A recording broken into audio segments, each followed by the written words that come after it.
നമസ്കാരം. National broadcasting news India gulf റൗണ്ടപ്പിലേക്ക് സ്വാഗതം. സൗദിയിൽ ഇപ്പോൾ GCC നിവാസികൾക്ക് സ്റ്റോക്ക് മാർക്കറ്റിൽ നിക്ഷേപിക്കാൻ അനുമതി. സൗദി അറേബ്യയുടെ തലസ്ഥാന വിപണിയായ തദാവുൽ ഇപ്പോൾ GCC രാജ്യങ്ങളിൽ താമസിക്കുന്നവർക്കും നേരിട്ട് നിക്ഷേപിക്കാൻ അനുമതി നൽകി. മുൻപ് ചില നിയന്ത്രണങ്ങൾ ഉണ്ടായിരുന്നു. ഈ മാറ്റം വിഷൻ 2030 പദ്ധതിയുടെ ഭാഗമായാണ്. US നികുതി ഭീഷണിക്ക് പിന്നാലെ GCC ഓഹരി വിപണിയിൽ ഇടിവ്. അമേരിക്ക 30% നികുതി ഏർപ്പെടുത്തുമെന്ന ആശങ്കയെ തുടർന്ന് സൗദി, UAE, ഖത്തർ എന്നിവിടങ്ങളിലെ ഓഹരി വിപണികൾ കുറവിലടഞ്ഞു. ചില പ്രധാന കമ്പനികളുടെ ഷെയറുകൾ മാത്രം ഉയർന്നു. GCC രാജ്യങ്ങൾ ഒന്നിച്ച് ടൂറിസ്റ്റ് വിസ വരുന്നു.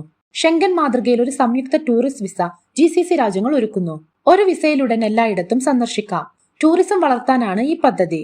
ബ്രിട്ടൻ GCC വ്യാപാര കരാറിൽ മനുഷ്യാവകാശ ചർച്ച വിവാദമാകുന്നു.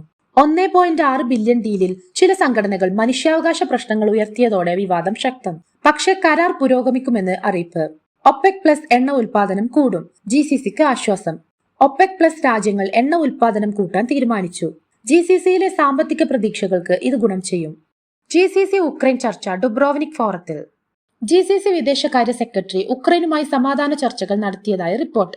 GCC യുദ്ധം തടയാൻ സമ്മർദ്ദം തുടരും. ഹജ്ജ് 2025 സുരക്ഷയ്ക്ക് പുതിയ സാങ്കേതിക വിദ്യ. ഡ്രോൺ, AI ക്യാമറ, താപനില സ്ക്രീനിംഗ് എന്നിവ ഹജ്ജിൽ ഉൾപ്പെടുത്തിയതായി സൗദി അധികൃതർ അറിയിച്ചു. ഗൾഫ് റെയിൽ പദ്ധതിക്ക് വേഗം. സൗദി മുതൽ UAE വരെ ബന്ധിപ്പിക്കുന്ന 2177 കിലോമീറ്റർ ദൈർഘ്യമുള്ള ഗൾഫ് റെയിൽ പദ്ധതിക്ക് 2030 മുതൽ ആധികാരിക ഉദ്ഘാടനം നടക്കും. Gulf club champions league club ടീമുകൾ പ്രഖ്യാപിച്ചു. GCCയിലെയും പ്രമുഖ ക്ലബ്ബുകൾക്കായുള്ള ഫുട്ബോൾ ലീഗിനായുള്ള ടീമുകൾ പ്രഖ്യാപിച്ചു. അൽ റയാൻ, അൽ ഷബാബ് തുടങ്ങിയവ ഉൾപ്പെടുന്നു.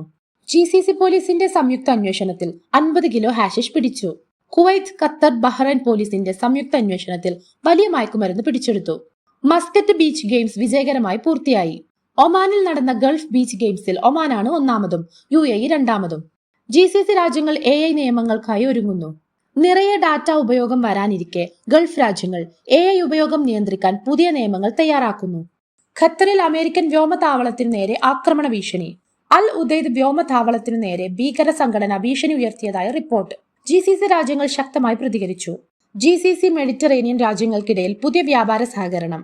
ഡബ്രോവിക് ഫോറത്തിൽ GCCയും മെഡിറ്ററേനിയൻ യൂണിയനും തമ്മിൽ പുതിയ വ്യാപാര കരാറുകൾ പ്രഖ്യാപിച്ചു. കൂടുതൽ വാർത്തകൾക്കായി നാഷണൽ ബ്രോഡ്കാസ്റ്റിംഗ് ന്യൂസ് ഇന്ത്യ.